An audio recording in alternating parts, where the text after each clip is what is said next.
Hello.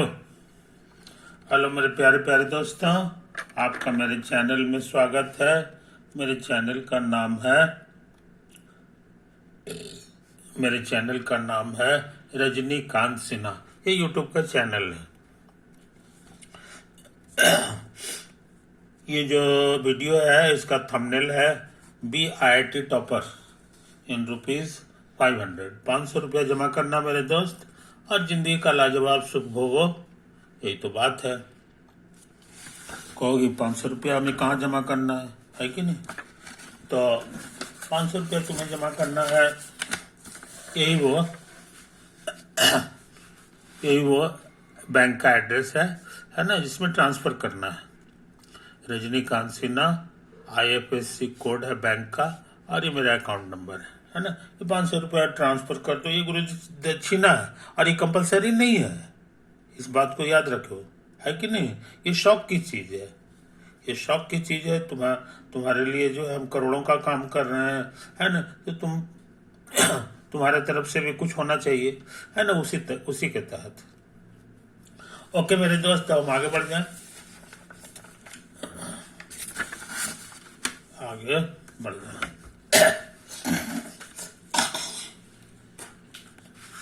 तो आप पूछोगे कि आज क्या आप करने जा रहे हैं?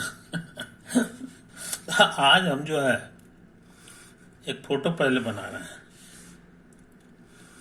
एक फोटो बना रहे हैं, यही है ना। और इसको मान के चलो कि न इधर खत्म हुआ है, न इधर खत्म हुआ है, न इधर खत्म हुआ है, न इधर खत्म हुआ है ना। ये एक प्लेन है, और इस पे चार्ज है बिछा हुआ। प्लस प्लस चार्ज है, बहुत सारे हैं चार्ज, सब चार्ज है, यूनिफॉर्मली डिस्ट्रीब्यूटेड। इसमें जो चार्ज है उसका surface charge density, surface charge density को हम लोग सिग्मा कहते हैं, समझे कि नहीं? सिग्मा कर रहे हैं। इसका मतलब हो गया कि चार्ज डेंसिटी, इसका मतलब होता है charge per unit area, per unit area. इसी को सरफेस चार्ज डेंसिटी कहा जाता है। यूनिट हो जाएगा कूलम पर मीटर स्क्वायर, पर मीटर स्क्वायर, ऐसा यूनिट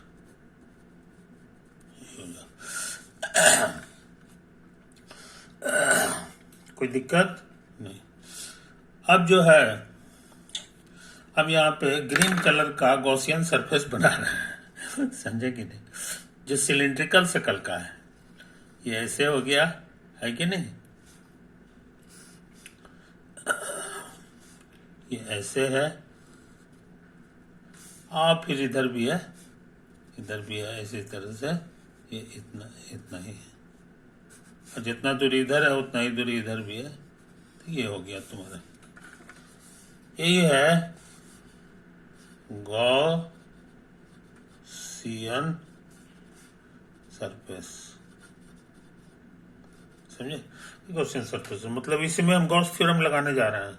आई क्लोज्ड है, ये हमेशा आप बोले चाहे नहीं बोले, ये क्लोज्ड है। और देखने में कैसा है? तो सिलिंड्रिकल शेप का है, सिलिंड्रिकल शेप्ड।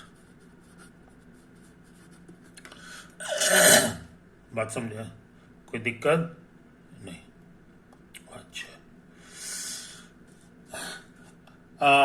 इसका मतलब हो गया कि इधर है, इधर है, और ये एक बंद है।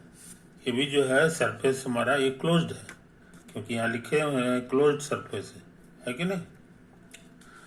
तो इसका हिसाब करना बड़ा आसान है।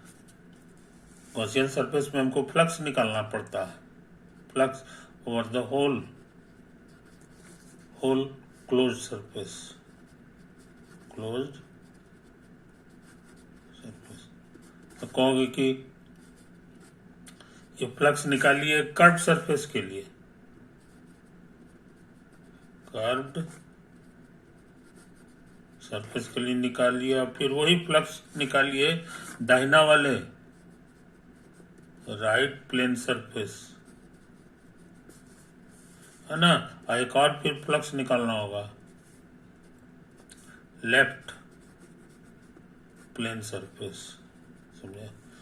और तीनों को जोड़ना होगा, तीनों को जोड़ना होगा, समझे कि नहीं।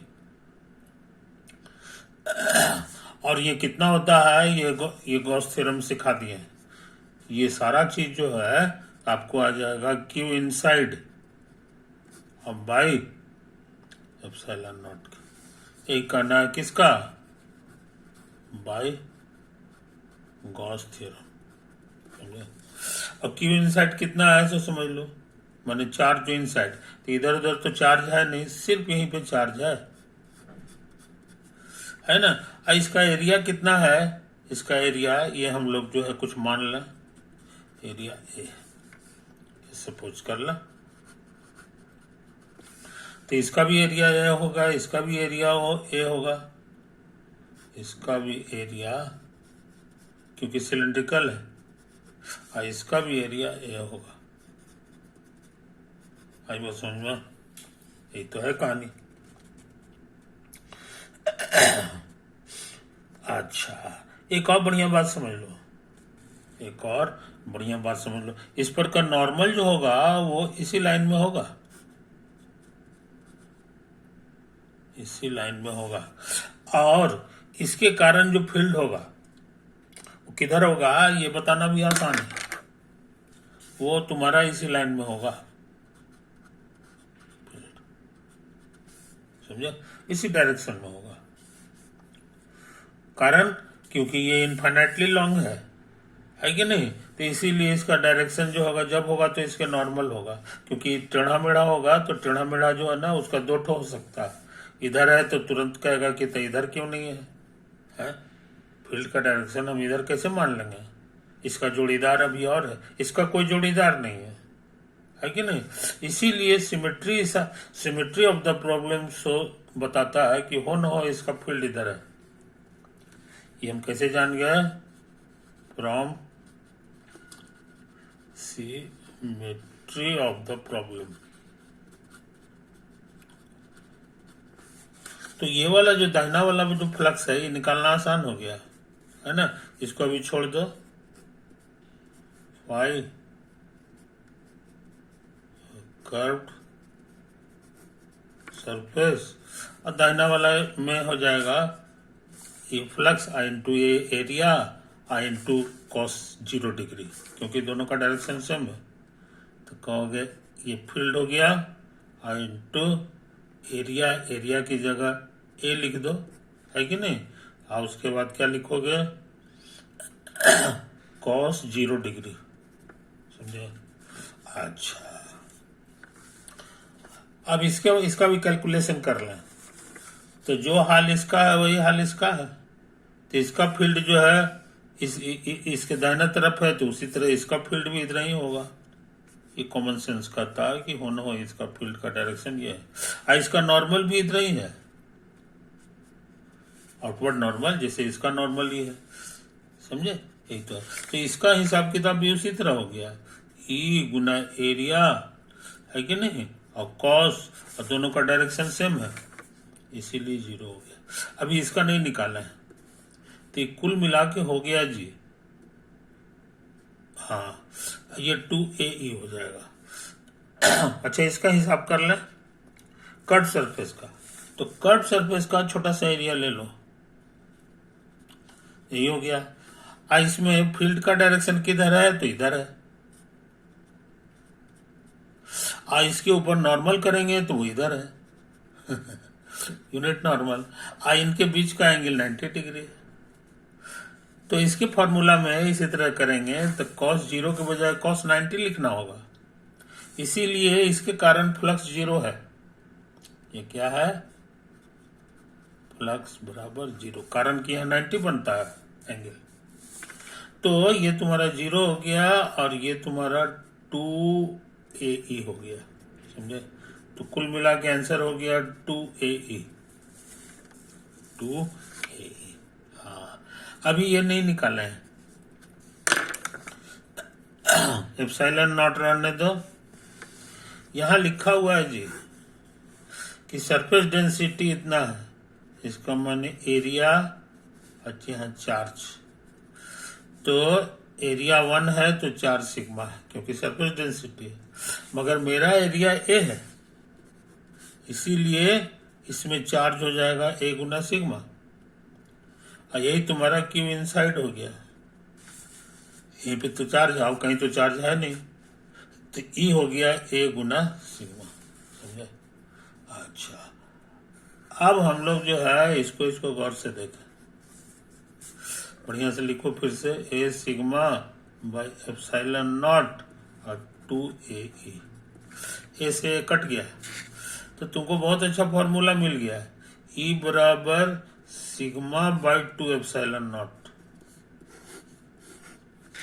ई का माने हो गया फील्ड, तो फील्ड के बारे में हम लोग जान गए कि यही फॉर्मूला लागू होता है यहाँ, सिग्मा बाई 2 एप्सिलॉन नॉट, है ना। इसको निकालने में हमको गॉस थ्योरम लगाना पड़ा, यही गॉस थ्योरम लगा है कि नहीं? कहाँ गया? ये देखो यहीं पे यही है तुम्हारा गॉस थ्योरम का, हम लिख भी दिए, है ना।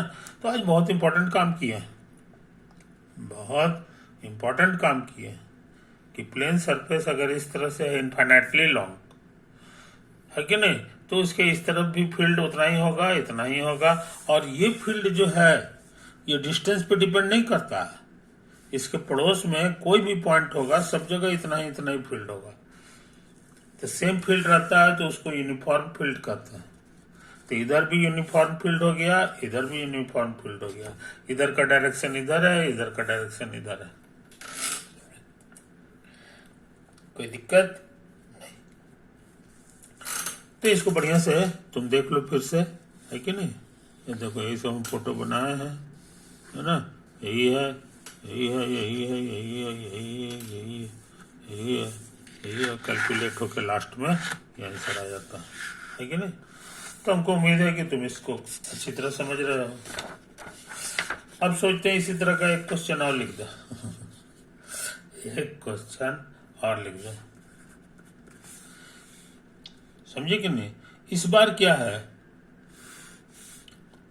कि उसी तरह का हमारा प्लेट है, उसी तरह का हमारा प्लेट है, लेकिन इसमें जो चार्ज है ना, ये प्लस में है सिग्मा चार्ज डेंसिटी, और एक और प्लेट है, एक और प्लेट है इसी तरह का, ये, लेकिन उसमें माइनस सिग्मा, समझे? ये तो है, ये दोनों के दोनों सब जो है इनफाइनाइटली लॉन्ग है, इनफाइनाइटली लॉन्ग।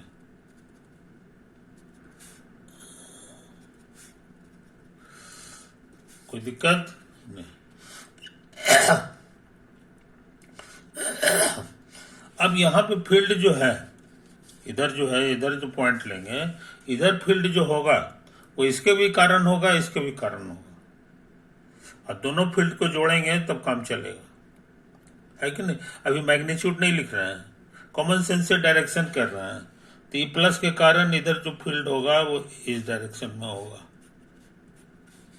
और इस प्लस के कारण इधर होगा, इसी प्लस के कारण ये फील्ड इधर होगा, समझे? अच्छा, अब इसके कारण कह रहा है कि नहीं?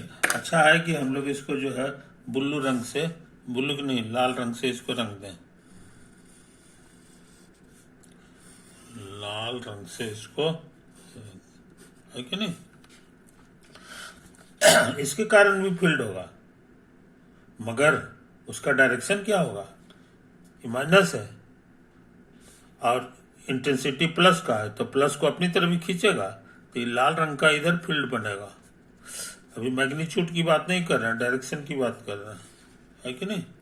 ये तो है, और यही चीज इधर भी होगा, इधर भी है तुम्हारा सब माइनस माइनस होगा, सब इधर इधर होगा। नहीं गलती हो गया जी, माइनस न है तो ये अपनी तरफ खींचेगा ना, जैसे इधर खींचा वैसे इधर खींचेगा, तो ये इधर हो गया, ये तुम्हारा इधर होगा,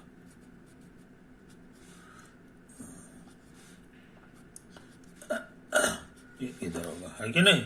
हाँ, अब इधर की बात कर रहे हैं तो इधर भी वही हाल होगा, क्योंकि दूरी से तो मतलब रहता नहीं है इनफाइनाइट वाले को, तो ये भी जो है इधर होगा।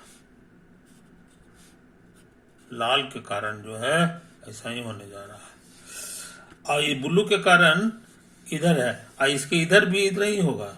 ये देखो ब्लू ब्लू रंग को बना देते हैं कि इधर है, तो हमको लगता है इधर ही होगा सबका, इधर। कोई दिक्कत? अब मैग्नीट्यूड की बात कर लें, तो मैग्नीट्यूड जो होता है फील्ड का, इसको पहला कह दो, इसको दूसरा कह दो, तो पहला के कारण जो है मैग्नीट्यूड जो होगा वो होता है, अब ये भी सीखे हो, सिग्मा बाई 2 एप्सिलॉन नॉट, समझे? यही तो है, यही है। और दूसरा के कारण भी वही होगा, खाली डायरेक्शन अलग हो जाएगा। तो दूसरा में भी तो वही है, खाली सिग्मा बाई 2 एप्सिलॉन नॉट हो गया, समझे कि नहीं? तो इक्वल है, लेकिन यहाँ अपोजिट है, ये देखो यहाँ, इसीलिए यहाँ पे नेट फील्ड 0 है। दोनों इक्वल चीज है, लेकिन अपोजिट होने के कारण नेट फील्ड 0 हो गया। अब वही हाल इधर भी है, देखो वही हाल इधर भी, सब कैंसिल होने वाला है, एक इधर है, एक इधर है, एक इधर है, इधर है, तो इधर भी नेट फील्ड तुमको 0 होने वाला है। आई बात समझ में? लेकिन इधर कैंसिल नहीं होगा, समझे कि नहीं? इधर कैंसिल नहीं होगा, ये दोनों के दोनों इधर ही सपोर्ट कर रहा है, तो सपोर्ट करेगा तो यहां पर का फील्ड बताना आसान है। फील्ड का डायरेक्शन तो हमेशा इधर ही होगा, लेकिन इसका डबल हो जाएगा, दोनों को जोड़ना होगा।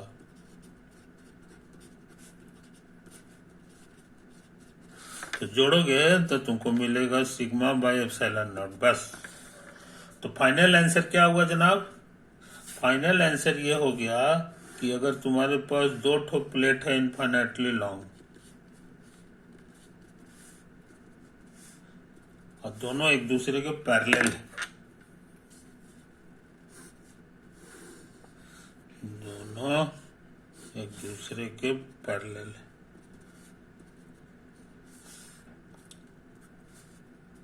है ना?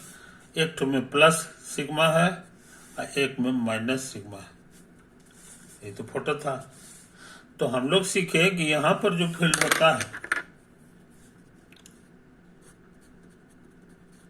फील्ड जो होता है वो इस डायरेक्शन में होता है, और उसका फॉर्मूला है सिग्मा बाई एप्सिलॉन नॉट, बस।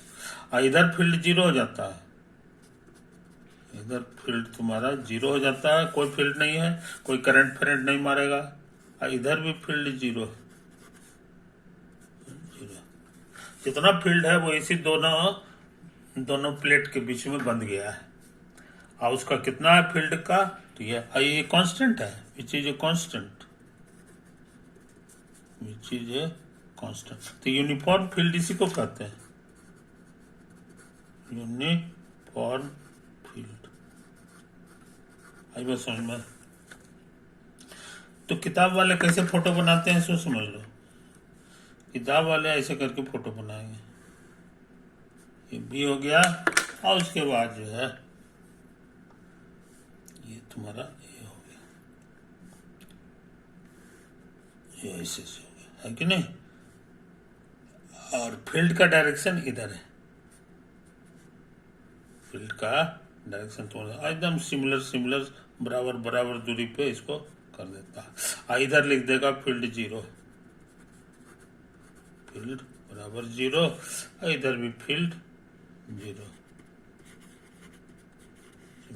तो आज बहुत इंपॉर्टेंट काम कर लिया बहुत इंपॉर्टेंट काम कर लिया। पिछला सवाल का इस्तेमाल करके हम लोग ये जान गए, आगे चल के पढ़ोगे कि जब ये मेटल का बना हुआ होता है, ये मेटेलिक जैसे कि आयरन का बना हुआ है, कॉपर का बना हुआ है, या तांबा का बना हुआ है, और ये भी उसी मेटल का हो, तो ये जो स्ट्रक्चर है ना, ये जो स्ट्रक्चर है इसी का नाम है कैपेसिटर, कैपेसिटर है ना? कैपेसिटर का नाम सुने होंगे। इसका काम है जो है फील्ड जो है फील्ड को कैद करके रखता है। और तुमको पता है फील्ड में एनर्जी रहता है एनर्जी बर्बाद नहीं चला जाए, कैद होकर रखा जाए, उसमें ये काम करता है। इलेक्ट्रिकल एनर्जी हमारा इधर उधर छितराए नहीं, उसके लिए ये इंतजाम है ना। ये चीज ये हम लोग लर्न किए। इसमें ये खूबी लाने में जो है गॉस थ्योरम का बहुत बड़ा हाथ है। कूलम लॉ से थोड़ी निकला है ये सब फॉर्मूला। इसमें कूलम लॉ बेचारा जो है का कोई रोल नहीं। तो इन बातों को समझ लो, है कि नहीं। समय ज्यादा हो गया है तो हम सोचते हैं कि इसको यहीं पे एंड कर दिया जाए। ओवर।